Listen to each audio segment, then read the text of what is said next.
How does an autistic brain work?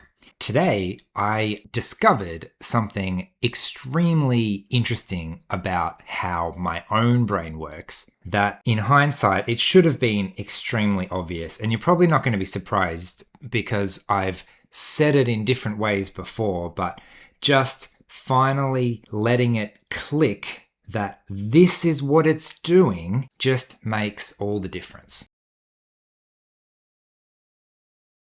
Hi everyone, Paul Micallef here from Autism From The Inside. Just a quick video today because I had this revelation that I just needed to share with you. Firstly, the question, how does an autistic brain work? That's kind of a dumb question in a way, isn't it? Well, maybe dumb is not the right word. Invalid? Maybe.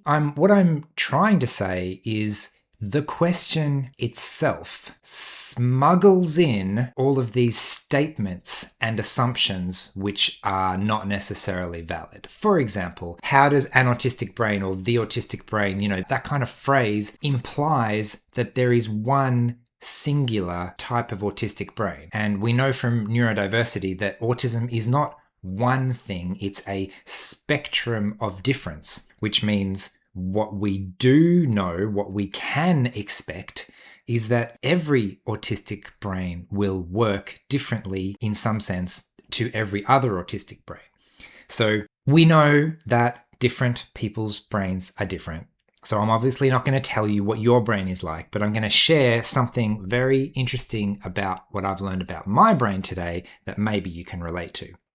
It has to do with information processing and executive function. Today, I was attempting to make some progress on writing my book, which I haven't done in quite a while due to severe executive dysfunction, which you may have heard me talk about recently. And one of the links in the chain of executive function is working memory. And what I found today is I was doing really well. Things were flowing quite nicely. And then I hit a point like hitting a wall where my working memory was full and I started skim reading things and not really absorbing the information, and I just couldn't process any more information because the bucket of my working memory was full of stuff and it couldn't handle any more. So what's going on there? How did this link in my executive function chain break so quickly within an hour or less of starting this task?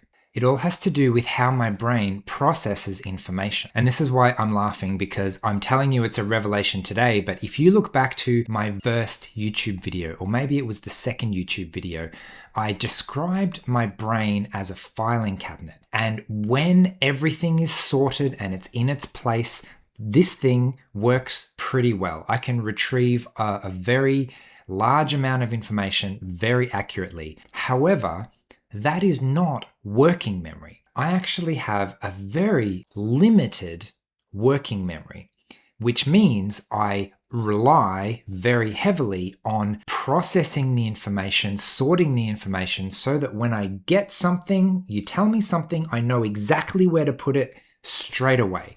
And it doesn't just clog up my working memory because that's a very limited resource. And what that means is my brain works at one of these two speeds. Either the information comes in, I know exactly where it goes, it gets put in the right place, and we're working very quickly.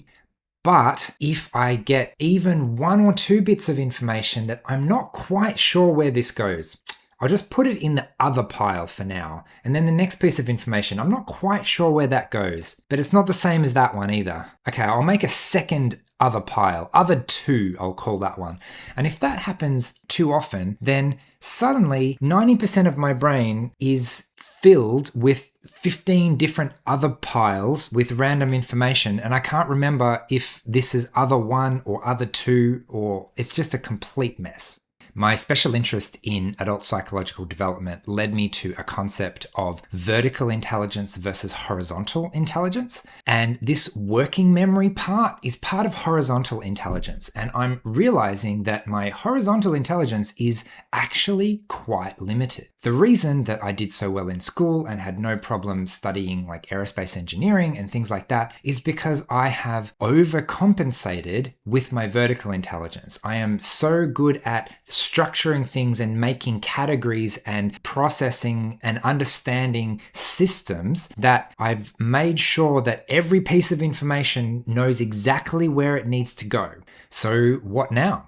Good question. I don't know. I haven't got to that part of the process yet. I just thought I'd share this very quick insight with you. Hopefully, this additional insight and self-awareness will help me come up with a strategy to outsource the working memory, maybe? I don't know. Something so that I can keep doing the task and finally finish my book. Okay, I might leave it there for this video today. I'm going to drop a link in the comments for a Zoom session, which is free for everyone watching now to attend live right now. Click it there. I'll be there as soon as this video finishes. That'll be fun. I'll see you then. Bye.